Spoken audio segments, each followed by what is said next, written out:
Assalamualaikum Ayah. Waalaikumsalam warahmatullahi wabarakatuh. Bagaimana anak-anak?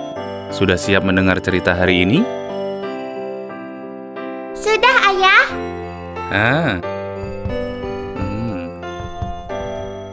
Oke anak-anak, hari ini Ayah akan menceritakan kisah tentang Kisah Nabi Idris alaihi salam dan malaikat maut.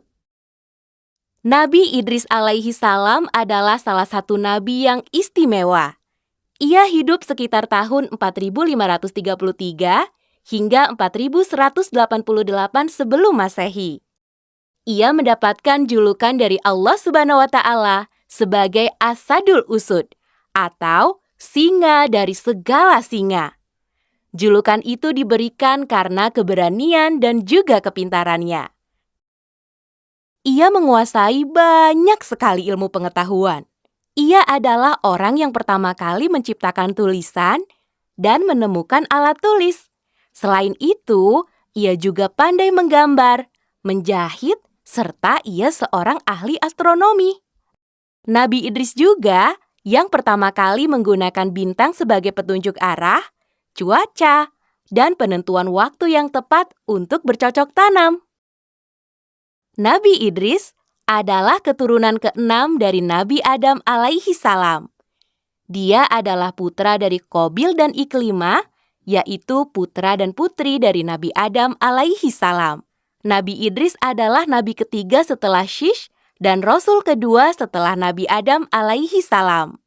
Allah Subhanahu wa Ta'ala memerintahkan Nabi Idris untuk mengajak seluruh manusia agar menyembah Allah Subhanahu wa Ta'ala. Saat itu, dia adalah manusia pertama yang menerima wahyu lewat malaikat Jibril ketika dirinya berusia 82 tahun. Nabi Idris adalah salah satu nabi yang diberi kesempatan oleh Allah Subhanahu wa Ta'ala untuk merasakan kematian. Pada suatu malam, malaikat Israel datang kepada Nabi Idris dengan menyamar sebagai seorang laki-laki. Ia sangat rindu ingin mengunjungi sahabatnya, yaitu Nabi Idris. Ia membawa banyak sekali buah-buahan. Nabi Idris tidak tahu kalau yang datang itu adalah malaikat Israel. Namun, beberapa hari kemudian, Nabi Idris melihat ada suatu keanehan dan ia merasa penasaran dengan laki-laki ini. "Maaf Tuan, sebenarnya Anda ini siapa?" Kemudian, malaikat Israel menjawab, "Maaf wahai Nabi Allah, saya sudah berhari-hari merepotkanmu di sini. Sebenarnya, saya adalah malaikat Israel." Nabi Idris kemudian mengajukan permintaan kepada malaikat Israel untuk mencoba mencabut nyawanya. Karena Nabi Idris ingin sekali merasakan bagaimana sakitnya sakaratul maut.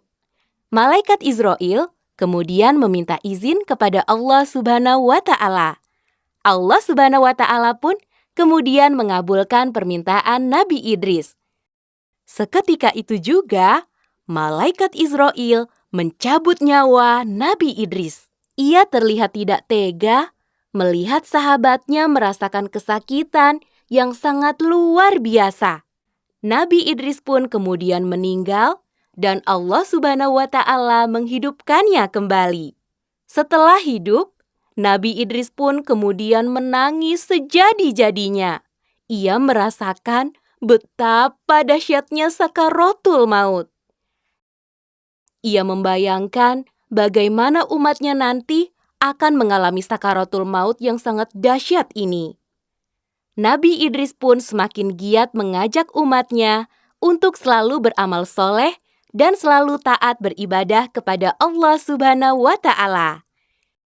Di beberapa riwayat sahih dijelaskan bahwa sampai hari ini Nabi Idris masih hidup di atas langit.